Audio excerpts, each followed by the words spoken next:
எங்கள் அப்பாட்ட ஒரு விஷயம் கேட்டிருந்தேன். எனக்கு ஹாரிசன்னு எந்த அர்த்தத்தில்ப்பா பேர் வச்சிங்க அப்படின்னு. எப்பயோ கேட்டிருந்தேன். ரீசெண்டாக தான் சொன்னார்.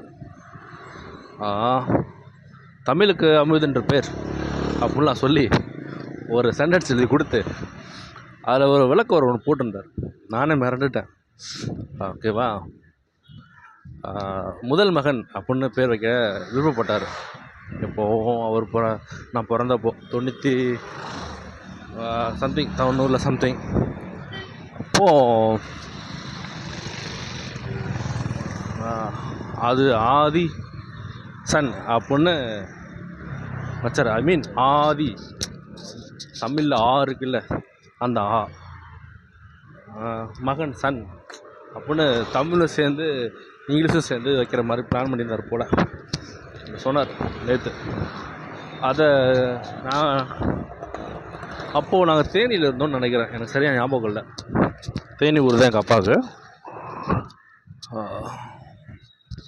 சர்ச்சில் போய் பேர் வைக்கும்போது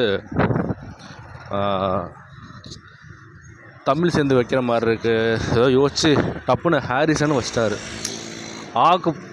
போடுறது போல் ஹார்ட் போட்டார்.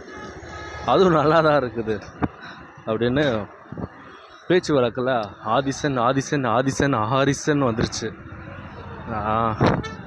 ஸோ கொஞ்சம் கிரிஞ்சாக இருந்தாலும் இல்லை வேறு மாதிரி எதாவது யோசித்தாலும் அப்போயும் நல்லா தான் யோசிச்சிருக்கிறாருல்ல.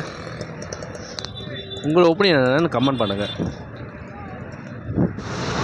என்ன ஒப்பீனியன் அப்படின்னா,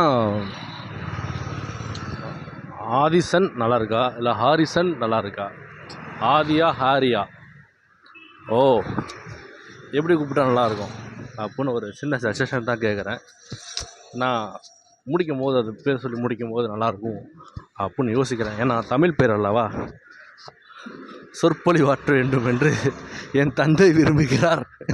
அதனால் தங்களிடம் பொறுப்பை விட்டுவிட்டு பார்க்குறவங்க அதை கொஞ்சம் கமெண்ட் பண்ணுங்கள்.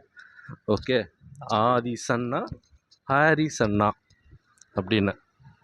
ஓகே. ஆனால் சேனலை மாற்ற முடியாது. ஹாரிசன் எனக்கு பிடிச்ச பேர். பட் மக்களுக்கு என்ன பேர் பிடிக்கும்னு மக்கள் தேர்ந்தெடுக்கணுன்ட்டு விட்டுருக்கேன். அடுத்த வர பதிவில் முடிஞ்ச அளவுக்கு என்டர்டெயின்மெண்ட் பண்ண பார்க்குறேன். எனக்கு ஜோக் சொல்ல பெருசாக வராது. மற்றவங்க யாரையும் நான் காயப்படுத்த மாதிரி பேசுனது கிடையாது அதிகபட்சமாக. ஸோ இதுதான். உங்களுக்கு எப்படி கூப்பிட்டா நல்லாயிருக்கும்னு பார்த்து சொல்லுங்கள்.